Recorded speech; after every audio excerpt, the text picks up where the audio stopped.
Business Alliance. David, please, big hand for David.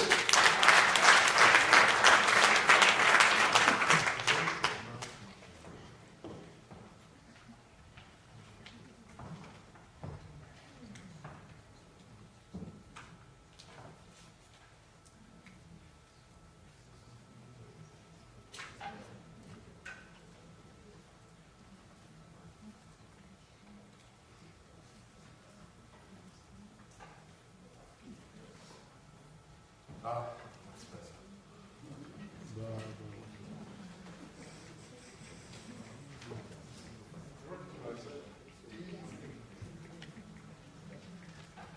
Good afternoon, everybody. Good afternoon. Delighted to be here. When I came across this picture, I was doing some research for a website, and I was amazed by the geology of it. And I thought, this is a side of Nigeria that I've not seen. And then I thought about it in context of what diasporans face, what business people in Nigeria face. And there's no doubt that there is a correlation between starting a business and climbing a mountain. So we'll go on a gentle stroll, and I quite like, stroll along here. We're coming up here with the street, going up there with the steep. A gentle stroll would be good. I've got 15 minutes, and that's how I'm going to break it down. So we'll look at the Nigeria opportunity, the power of the diaspora, business on your doorstep, meeting people, and the 3 Fs. Now, someone saw me do this presentation. It took over 45 minutes, so I'm going to go some this afternoon. I think we're all familiar with that phrase, but it's what we're about. And here's a view of Africa. And people talk to me about 54 countries, but actually I don't believe that's what we're doing. This is someone's representation of the tribal areas of Africa, which I found on Google. When you look into sort of Nigeria, you can see why there are so many factions and fractions. And one of the things that we have to recognize is that it's not only a Nigerian problem. You know, there's some people called the Welsh, and we're not too fond of the Scots. And the French, well, thank God they're the other side of the water. And when you look at the 54 countries, the states do not align with the tribes. And so brothers can be celebrating different flags. And this again creates issues. And there's a picture of Africa last night, the dark continent. And here's a picture of Africa this morning. Each one of those planes is a flight with a destination and a flight number. I think people are doing a lot of business here. Does it mean they're not doing a lot of business here? Or do the flights not appear on the app? There are all sorts of questions. But what I would say is that the bottom there is not desert. I would say the bottom is opportunity. And if we look forward to tomorrow, we've got commercial travellers. How can we come from Britain? We've got Chinese there, Indians there, USA, Europe, UK, Middle East, South America, Southeast Asia, all looking to come to Africa. But actually, only a fraction of those people are there. And if you look at the wealth of Africa, it's amazing what it contains. How many of you know this map? China, India, United States, Eastern Europe, Western Europe, Japan, United Kingdom. 19 countries, Mexico, Peru, Papua New Guinea, Germany, New Zealand, Nepal, Bangladesh. 19 countries with all their people and all their wealth fit into Africa. When we talk about a sleeping giant, can you imagine all those people working alongside you, creating wealth? So I come back to my theme, be the change you want to see. So what can 500,000 Africans achieve in the UK? And this is the second part, the power of the diaspora. We've talked about opportunities, we've talked about facilitation. We've got about 5.5 million Africans in the UK, 300 to 500,000 serious business people, so this task force has got to grow. If each of those people have 200 people in their phones, there are 60 to 100 million relevant contacts for you and your business in the diaspora. But my friends, diaspora's not talking to itself. Couldn't talk to you. Not sure where you're from. He looks a bit low. What about that? Oh, no, I think I'll just keep it to myself. But then let's also talk about the power of the diaspora in financial terms. Some informal research that we've done suggests that there is somewhere between £6 billion and £25 billion sitting in the savings accounts of diaspora individuals in the UK. I had a very interesting conversation with Sterling Bank earlier about how we move that out of an account earning 0.5% in London into account in Nigeria getting a higher level of interest. Where are the regulated investment projects that enable people here to sign up and put their money? The banking fraternity, the investment fraternity of Africa and of specifically Nigeria need to think about it. In Kenya now, the equivalent of over 50% of GDP is held in the banking system through the mobile phone networks. That strengthens the banks. In Nigeria, we still have a very much cash economy. So we have to move on. Now here's a figure to make you sit up and concentrate. Our belief is that Nigeria needs today 700,000 new SMEs employing more than 10 people. It needs it today. But if it was by 2020, that's about 230, 240,000 new businesses each year. If it's by 2025, it's 100,000 new businesses each year. If it's by 2030, it's probably 50,000 businesses each year. Now I ask you, are those businesses coming from the village? I don't think so. They need capital, they need expertise, they need guidance, they need management. They need ideas and opportunities to bring forward. So I think that this is the challenge that Nddis is really looking to. So where did I get these figures? These are the SMAN figures from 2015. So what it's saying is 99.8% of SMEs, not all businesses, just the SME sector, 37 million businesses employ 57 million people. That's about 1.4 each. Do you think they're going to take on a young person as a trainee? Are they going to give him work experience or her work experience? 0.18 employ more than 10 people, and 0.01 employ more than 50. I like having a bit of fun. So, since we're talking to a diaspora audience predominantly here, when you walk out of your house, what are you used to? You're used to the figures on the right there. 82% in the 1 to 10. 15.5% in the 10 to 50. And 2.5% in the 50 to 200. That's what makes up the business community around the places you live. In Nigeria, it's different. So if we took the UK profile and applied it to the Nigerian numbers, I feel like one of those election people saying, here's my swingometer. And if we swing the UK profile onto the Nigerian numbers, what are we talking about?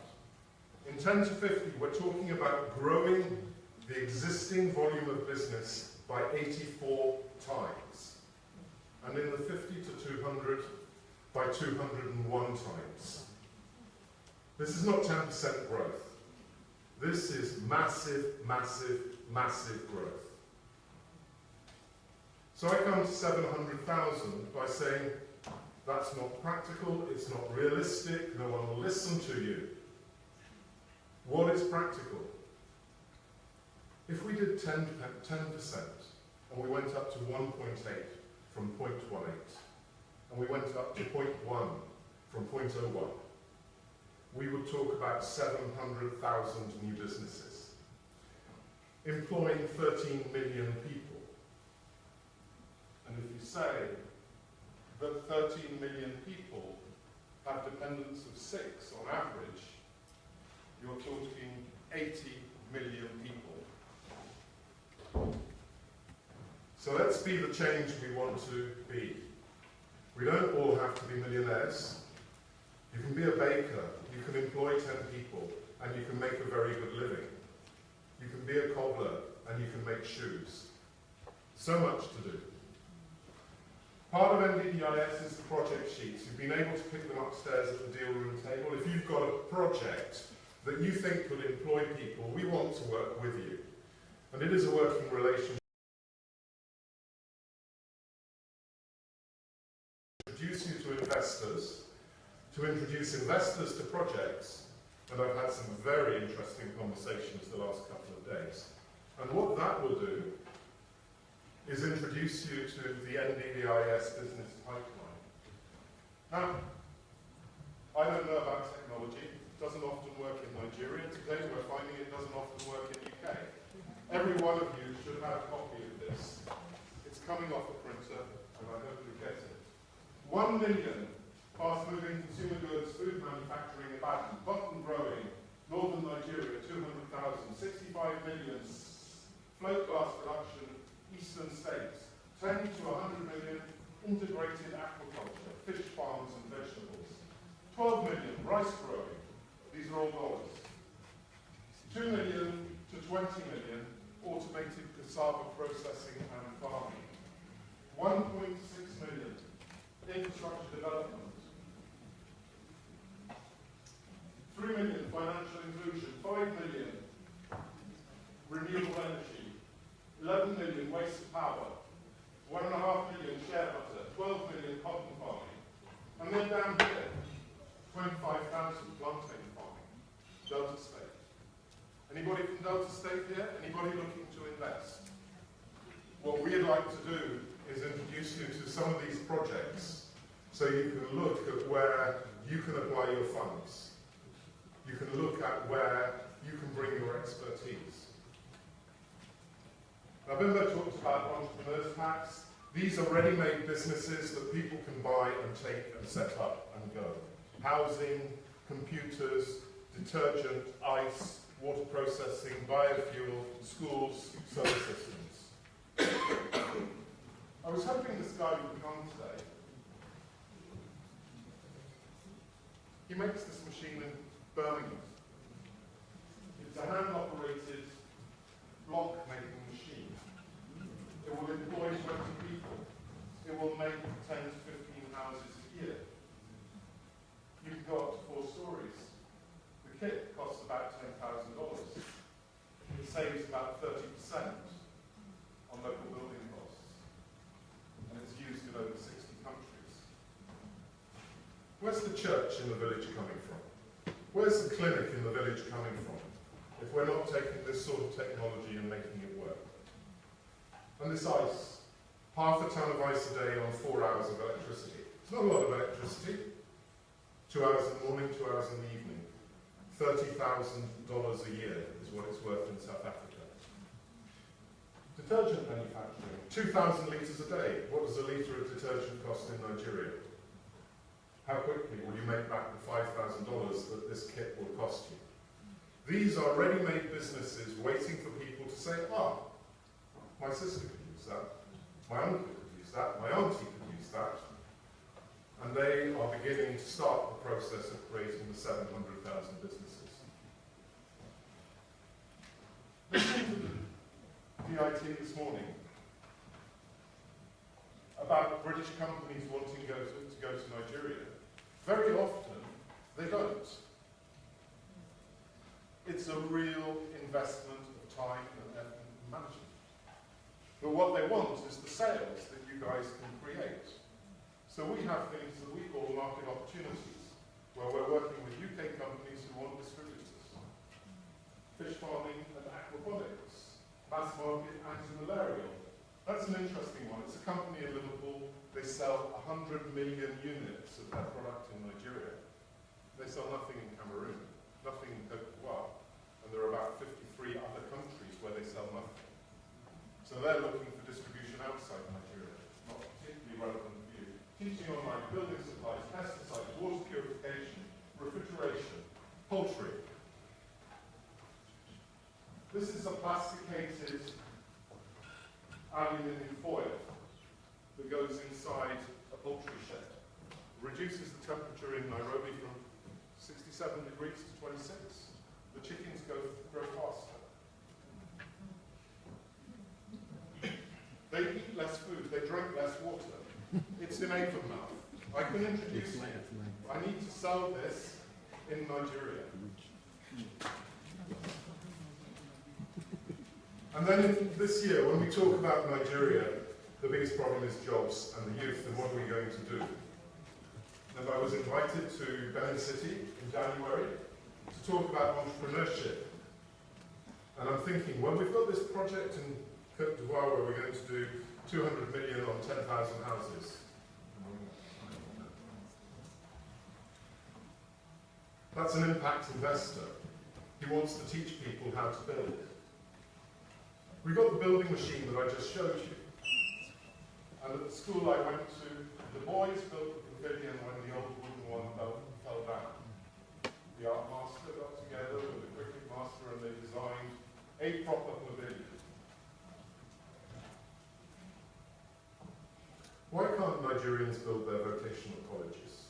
Why can't we take 7 hectares? This is a 7-hectare plan. Put a football pitch in the middle. Build the classrooms around the football pitch. Put the fields around the houses there. And create a farmer's market where they can sell stuff, stores and equipment, building stock, and all the training that goes with it. So anybody wanting to do that, and I spoke to someone earlier at lunchtime, I'd love to discuss how we do this with your polytechnic that you're developing. So a little bit about us. We're building a network in the UK. Most of you are here from London, a few from Aberdeen. Delighted to see you all. We're building networks all over the country. Nigeria has a serious role to play in the UK community in bringing people together. We're creating business clubs with countries. So we've started Zambia, we're starting Ethiopia, we're looking at Ghana, Rwanda and Uganda. How do we do a business club for Nigeria? It's a difficult one. I can't see the Kwara guys and the Benue guys getting together. But the Benue guys could get together and the Kwara guys could get together, and there's enough of us to make that viable. So what Bimbo and I are talking about with our task force is bringing business leaders together to make a real impression on business development in as many states as we can possibly do. We love affiliates and partners. We work with everyone. People say, which country do I concentrate on? I concentrate on UK. We have 5.5 million Africans here who can make a difference. Be the change you want to see. And finally, are you in the right place to do what you want to do? Now, this is not a geographical question. It's a business question. There is a physical element to it. Do you physically have the cash? Are you financially able to do what your dream tells you? Are you philosophically in the right frame of mind? What we will be working on with NDIS and with its members and with its task force is bringing forward businesses that are fit for purpose, fit for investment, and ready to create jobs. Thank you very much.